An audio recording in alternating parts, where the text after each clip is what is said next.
오늘 우리에게 주신 하나님의 말씀은 구약성경 사무엘하 18장 31절부터 33절 말씀입니다. 구스 사람이 이르러 말하되 내 주 왕께 아뢰 소식이 있나이다. 여호와께서 오늘 왕을 대적하던 모든 원수를 갚으셨나이다 하니 왕이 구스 사람에게 묻되 젊은 압살롬은 잘 있느냐? 구스 사람이 대답하되 내 주 왕의 원수와 일어나서 왕을 대적하는 자들은 다 그 청년같이 되기를 원하나이다 하니 왕의 마음이 심히 아파 문 위층으로 올라가서 오니라.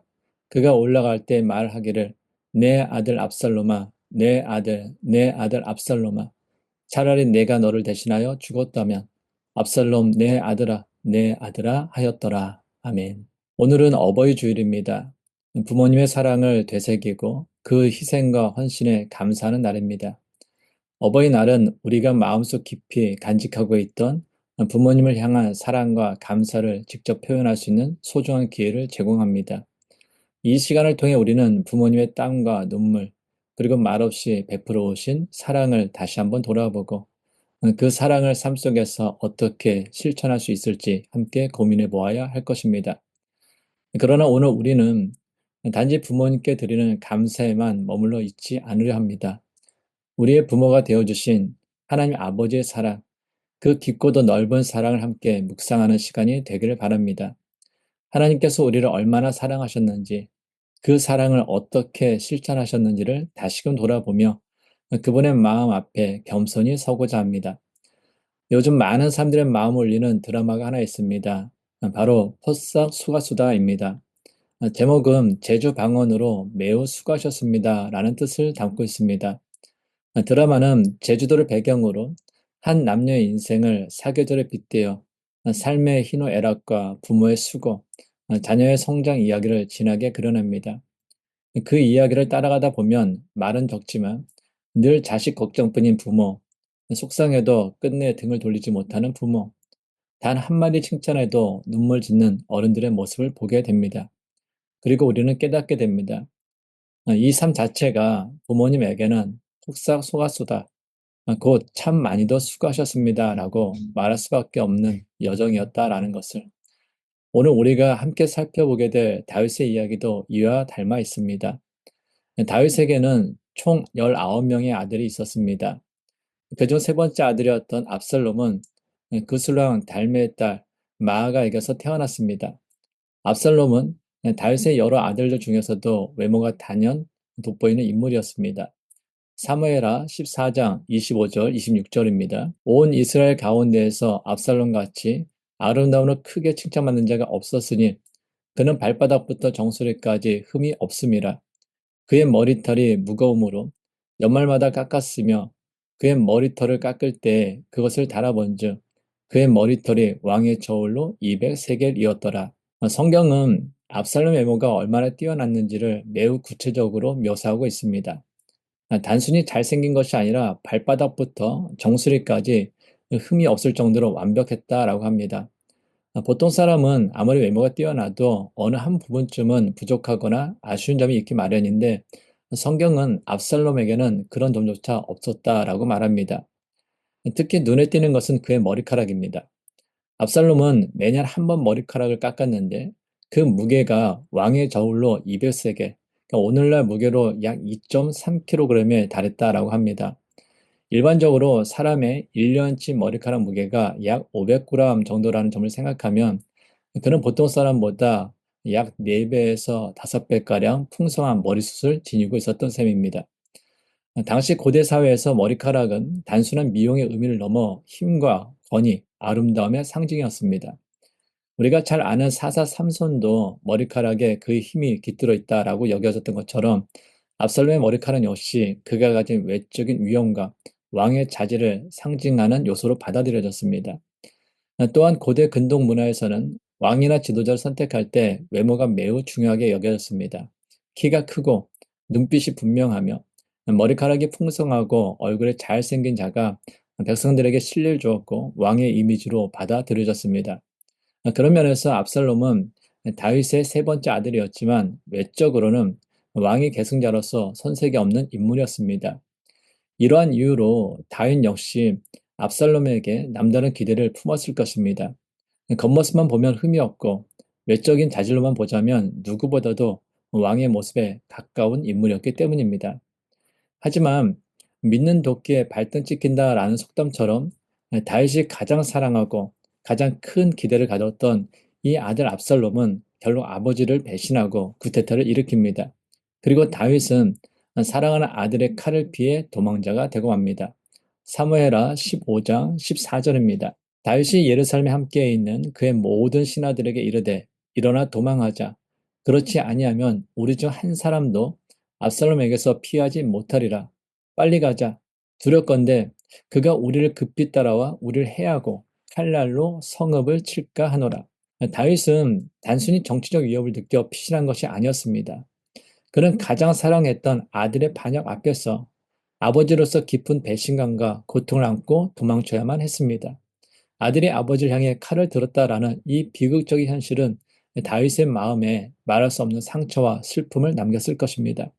성경은 그런 다윗의 심정을 아주 생생하게 묘사하고 있습니다. 사무엘하 15장 30절입니다. 다윗이 감람산길로 올라갈 때에 그의 머리를 그가 가리고 맨발로 울며 가고 그와 함께 가는 모든 백성들도 각각 자기의 머리를 가리고 울며 올라가니라. 다윗은 왕의 권위도 존엄도 내려놓은 채 머리를 가리고 맨발로 감람산을 오릅니다. 신을 신지 않고 걷는다라는 것은 단지 편의상의 문제가 아닙니다. 이는 슬픔과 회개의 표현이며 철저한 낮아짐과 부끄러움의 상징입니다. 함께하던 백성들도 머리를 가리고 울며 따라갑니다. 이 장면은 단지 한 왕의 고난이 아니라 이스라엘 공동체 전체가 깊은 슬픔과 혼란에 빠져 있음을 보여줍니다. 다윗은 이 고통스러운 시간을 통해 깨닫게 됩니다. 인간적인 기대와 혈연적인 관계, 또한 외적인 조건과 권세 위에 세운 그 영광은 너무도 쉽게 무너질 수 있다라는 사실입니다. 자신이 가장 기대하고 사랑했던 아들을 통해 다윗은 인간의 연약함과 한계를 다시 한번 깊이 경험하게 됩니다. 그러나 이 장면은 단순히 과거의 한 역사적 사건이 아닙니다. 우리도 때때로 가장 가까운 사람에게서 상처를 받고 가장 기대했던 관계에서 실망을 경험할 때가 있습니다. 이 말씀을 통해 하나님 앞에서 우리의 기대를 다시 점검하고 우리의 진정한 위로와 소망이 어디에 있는지를 되새겨야 할 것입니다.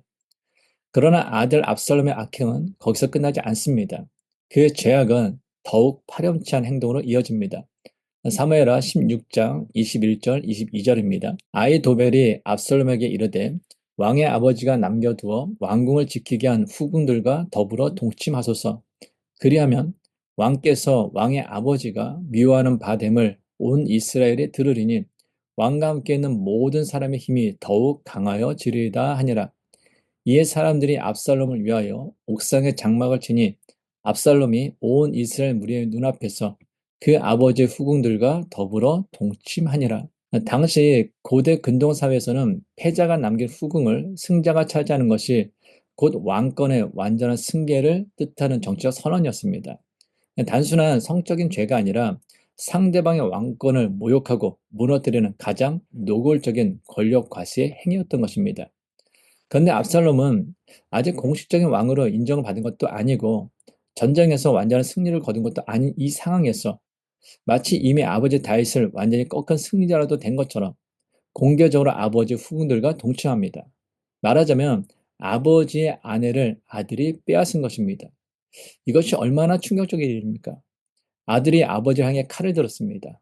그리고 이제는 머리를 가리고 맨발로 울며 도망하는 그 아버지를 조롱하듯 온 백성이 보는 앞에서 아버지 후궁들과 동침하며 마치 승리자처럼 행동합니다. 이것은 단순한 반역을 넘어서 아버지를 향한 철저한 모욕이며 도덕과 윤리를 완전히 무너뜨린 행동입니다. 우리는 여기서 묻게 됩니다. 차라리 남이었다면 낫지 않았을까? 이 아들은 남보다도 못한 자이며 어쩌면 원수보다도 더 잔인한 존재가 아닙니까? 다윗은 지금 자신이 가장 사랑했던 아들에게서 가장 깊은 배신과 수치를 경험하고 있습니다. 아버지 입장에서 이보다 더 큰 고통과 모멸이 또 있을 수 있을까요? 다윗의 이 슬픔은 단지 한 개인 아버지의 개인적인 고통으로만 그치지 않습니다. 이 장면은 인간의 죄와 타락이 얼마나 깊은지를 보여주는 상징이기도 합니다. 이처럼 사람은 가장 가까운 존재에게서 가장 큰 상처를 받을 수 있고, 기대가 클수록 실망도 크며 사랑이 클수록 아픔도 깊어질 수밖에 없습니다. 그러나 우리가 잘 아는 대로 하나님은 결코 악을 용납하지 않으시는 공의의 하나님이십니다. 아무리 인간의 눈에 강해 보이고 지혜로워 보이며 민심을 얻었다 해도 하나님의 정의를 거스르는 자는 결코 끝까지 승리할 수 없습니다. 결국 압살롬의 구타타는 실패로 끝나고 아버지를 향해 칼을 겨눈 아들 압살롬은 비참한 최후를 맞이하게 됩니다. 사무엘하 18장 14절 15절입니다. 요압이 이르되 나는 너와 같이 지체할 수 없다 하고 손에 작은 창 셋을 가지고 가서 상수리 나무 가운데에서 아직 살아있는 압살롬의 심장을 찌르니 요압의 무기를 든 청년 10명이 압살롬을 에워싸고 쳐 죽이니라. 압살롬은 군사를 일으켜 아버지 다윗을 끝까지 추격하며 죽이려 했습니다. 그러나 그의 군대는 다윗의 군대에 패배하였고 도망치던 압살롬은 상수리 나무에 그 풍성한 머리카락에 걸려 몸이 공중에 매달리고 맙니다. 바로 그때 요압은 창으로 그의 심장을 찔렀고 뒤이어 요압의 병사 10명이 그를 에워싸고 쳐 죽였습니다. 이처럼 압살롬은 아버지를 향해 저지를 수 있는 가장 극악한 죄를 범했고 결국 그 죄에 대한 대가를 받게 된 것입니다. 사람들 중에는 그의 최후를 보며 죽어 마땅하다, 속이 시원하다라고 말한 이들도 있었을 것입니다. 그러나 아버지 다윗의 반응은 전혀 달랐습니다. 오늘 본문 33절입니다. 왕의 마음이 심히 아파 문 위층으로 올라가서 우니라. 그가 올라갈 때 말하기를 내 아들 압살롬아, 내 아들 압살롬아, 차라리 내가 너를 대신하여 죽었다면 압살롬 내 아들아 하였더라. 사무엘하 19장 4절입니다. 왕이 그의 얼굴을 가리고 큰 소리로 부르되 내 아들 압살롬아, 압살롬아, 내 아들아 하니 다윗은 아들 압살롬의 죽음을 도무지 받아들일 수 없었습니다. 너무도 슬프고 가슴이 미어지는 그 고통 속에서 그는 얼굴을 가리고 큰 소리로 울부짖었습니다. 내 아들 압살롬아, 내 아들, 내 아들 압살롬아, 차라리 내가 너 대신 죽었다면 압살롬아, 내 아들아. 그는 악인 압살롬을 바라보지 않았습니다. 그는 여전히 자신이 사랑했던 아들, 품에 안고 키웠던 그 아들을 보았습니다. 아무리 그가 죄를 지었어도, 아무리 자신을 배신했어도 아버지 다윗에게 압살롬은 여전히 내 아들이었습니다. 일반적인 아버지와 아들의 관계였다면 아들이 죽었을 때 아버지는 당연히 차라리 내가 죽었다면 하며 땅을 치고 통곡할 것입니다. 하지만 다윗과 압살롬의 관계는 그런 일반적인 부자 관계가 아니었습니다. 압살롬은 자신의 아버지를 왕궁에서 쫓아냈습니다. 아버지 아내들, 후궁들과 억지로 동침하며 아버지를 모욕했습니다. 그리고 마침내는 도망친 아버지를 끝까지 추격하여 죽이려고 했습니다. 고대 사회에서 왕이라는 존재는 단순한 정치 지도자가 아니라 신적인 권위를 지닌 절대 권력자였습니다.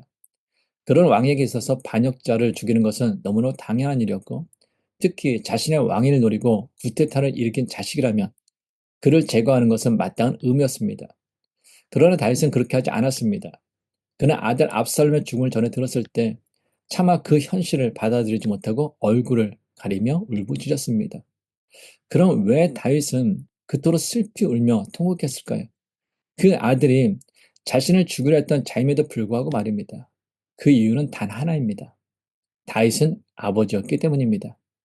아들이 아무리 큰 죄를 저질렀어도 아버지를 배신하고 대적했어도 그가 바로 자기 아들이라는 그 사실은 바뀌지 않았습니다.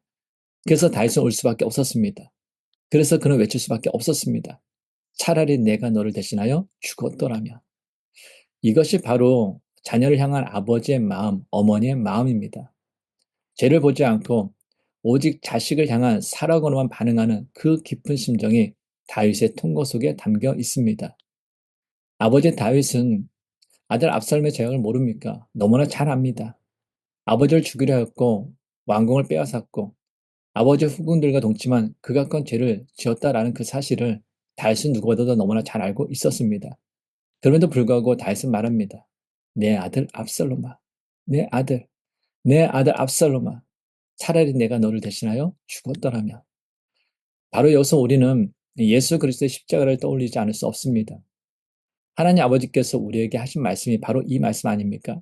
내 아들아, 내가 너를 대신하여 죽었더라면. 그런데 하나님은 말씀만 하신 것이 아니라 정말로 우리를 대신하여 죽으셨습니다. 우리는 하나님을 대적했습니다. 하나님의 말씀을 무시했고 우리의 욕망의 왕좌에 앉으며 하나님을 밀어냈습니다. 우리는 압살롬처럼 하나님의 자질을 찬탈하고 하나님을 죽이려 했던 자들입니다. 그런 하나님은 그런 우리를 향해 다윗보다 더 깊은 사랑으로 말씀하십니다. 차라리 내가 너를 대신하여 죽었더라면. 그리고 그 말씀은 곧 예수 그리스도의 십자가에서 실제로 이루어졌습니다. 우리가 받아야 할 죄의 형벌을 예수님이 대신 지셨습니다. 우리가 받아야 할 사망과 저주를 예수님이 대신 지셨습니다. 우리를 향한 하나님의 사랑은 아버지 다윗의 사랑보다 더 크고 더 깊고 더 완전합니다. 예수님의 십자가는 죄인을 향한 하나님의 통곡입니다.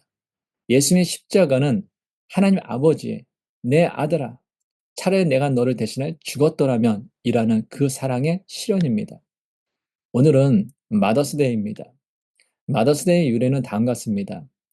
지금부터 약 100년 전 미국 버지니아주 웨스턴 마을에 살던 한 소녀 안나 자비스는 어머니를 여의었습니다. 장례를 마친 후 그녀는 생전 어머니가 좋아하시는 하얀 카네이션을 어머니 무덤 주위에 심었습니다. 살아있을 때 어머니를 제대로 모시지 못한 것을 깊이 후회한 그녀는 이후 부모가 없는 아이들을 돌보며 살았고 자신의 후회가 다른 사람들에게 반복되지를 않기를 바라는 그 마음으로 어머니 이주기 추모식에서 교인들에게 하얀 카네이션을 나누어 주었습니다. 이 일이 계기가 되어 부모님께 감사하는 운동이 시작되었고 1908년 5월 10일 미국에서 첫 공식 마더스데이 행사가 열리게 되었습니다. 이후 여러 논의를 거쳐서 미국에서는 5월 둘째 주 일요일을 마더스데이로 정하게 되었습니다. 그 전통에 따라 어머니가 살아계시면 가슴에 붉은 카네이션을 달아드리고 돌아가셨을 경우에는 자기 가슴에 흰 카네이션을 다는 문화가 생겼습니다. 파더스데이는 그 이듬해인 1909년 미국 워싱턴 외곽의 한 농부 윌리엄 스마트의 딸 소노라 스마트 도드에 의해 시작되었습니다. 소노라의 어머니는 출산 후 세상을 떠났고 아버지 혼자 6남매를 정성스럽게 키웠습니다. 그녀는 아버지의 사랑에 깊은 감동을 받아 아버지 생신과 가까운 6월 셋째 주 일요일을 아버지를 기리는 날로 삼았고 이것이 퍼져나가 1972년 리처드 닉슨 대통령에 의해 미국의 공식 공휴일로 제정되었습니다. 호주와 뉴질랜드에서는 9월 첫째 일요일에 파더스데이를 기념하고 있습니다. 한국에서는 1956년 5월 8일 처음으로 어머니 날이 제정되었고 1972년 아버지의 사랑과 헌신까지 함께 기억하기 위해 어버이날로 명칭을 바뀌어 오늘에 이르게 되었습니다. 그런데 이 마더스데이와 파더스데이가 시작된 배경에는 공통점이 있습니다. 바로 부모님이 살아계실 때 충분히 표현하지 못한 사랑과 감사에 대한 후회입니다. 어버이날이면 우리는 부모님의 가슴에 카네이션을 달아드립니다. 그런데 카네이션의 꽃말이 무엇인지 아십니까? 바로 사랑과 존경입니다. 자녀가 부모님께 드릴 가장 기본적인 마음입니다. 그러나 안타깝게도 많은 자녀들이 그 사랑과 존경을 부모님이 살아계실 때 표현하지 못합니다. 그저 마음속에만 담아두다가 부모님이 떠난 후에야 비로소 눈물로 후회합니다. 그때 더 잘해드릴 것, 한 번이라도 더 사랑한다고 말씀드릴 것. 사랑은 표현해야 합니다. 감사는 전해야 합니다. 존경은 말과 행동으로 드러나야 참된 것입니다. 이런 마음을 시로 고백한 사람이 있습니다. 구남매의 막내였던 심숙너 시인은 어머니를 그리워하며 엄마는 그래도 되는 줄 알았습니다. 라는 시를 남겼습니다. 이 시를 오늘날의 언어로 다시 다듬어 읽어드리겠습니다. 엄마는 그래도 되는 줄 알았습니다. 하루 종일 서서 일하고 사람 눈치 보며 일해도 엄마는 그래도 되는 줄 알았습니다. 전자레인지에 데운 찬밥으로 혼자 급히 점심을 때워도 엄마는 그래도 되는 줄 알았습니다.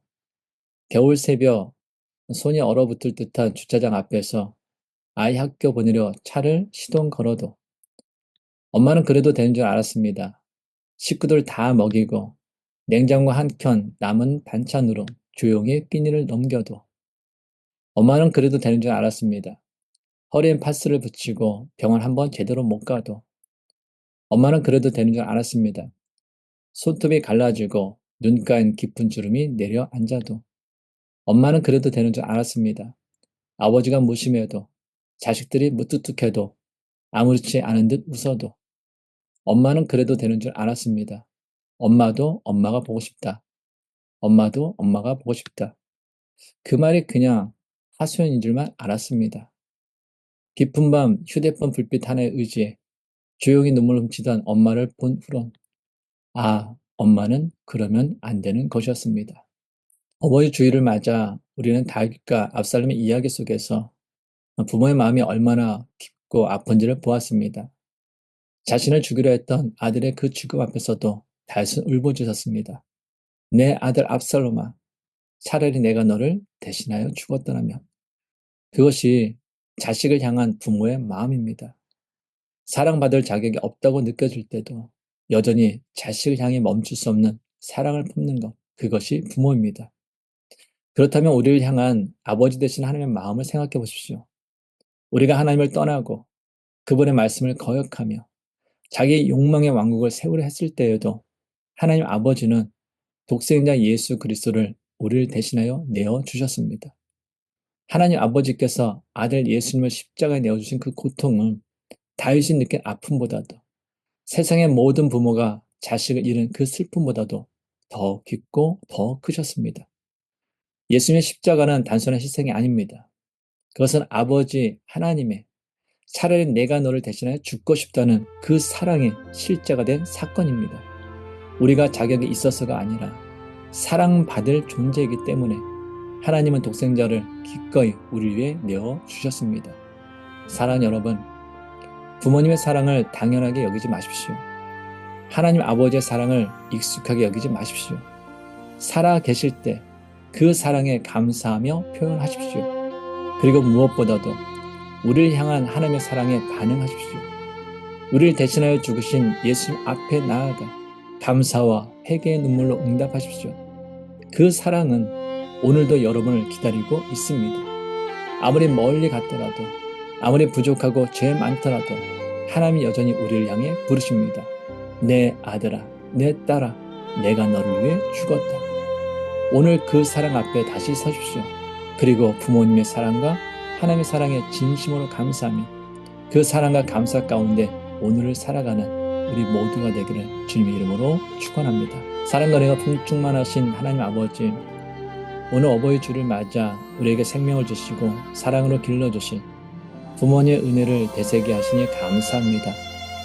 다윗과 압살롬의 이야기를 통해 부모님의 마음이 얼마나 깊고 때로는 얼마나 아픈지를 깨닫게 하셨고 그 사랑의 중심에 계신 하나님 아버지의 마음을 보게 하셨습니다. 주님, 우리가 부모님의 사랑을 당연하게 여기지 않게 하시고 살아계실 때 감사와 존경을 마음껏 표현하게 하옵소서. 그리고 무엇보다 우리 위해 독생자 예수 그리스도를 내어주신 하나님의 크신 사랑을 잊지 않게 하시고 그 사랑 앞에 겸손히 반응하며 회개와 감사로 우리의 삶을 드리게 하옵소서. 오늘 이 예배를 통해 우리의 마음이 새로워지게 하시고 우리의 가정마다 사랑이 넘치게 하시니 자녀는 부모를 공경하고 부모는 자녀를 주의 교훈과 훈계로 양육하는 하나님 기뻐하시는 믿음의 가정 되게 하옵소서. 이제는 우리의 죄를 대신해 십자가에 죽으시고 부활하신 우리 주 예수 그리스도의 은혜와 죄인된 우리를 여전히 자녀 삼아주신 하나님 아버지의 무한하신 사랑과 오늘도 우리 안에 역사하시는 성령 하나님의 교통하시며 감화 감동하시고 인도하신 그 은혜가 부모님의 사랑을 기억하며 하나님의 사랑에 감사로 반응하며 살아가기를 결단하는 모든 주의 자녀들과 그 가정과 자녀 세대 위에 이제부터 영원까지 함께 하시기를 간절히 축원하옵나이다. 아멘.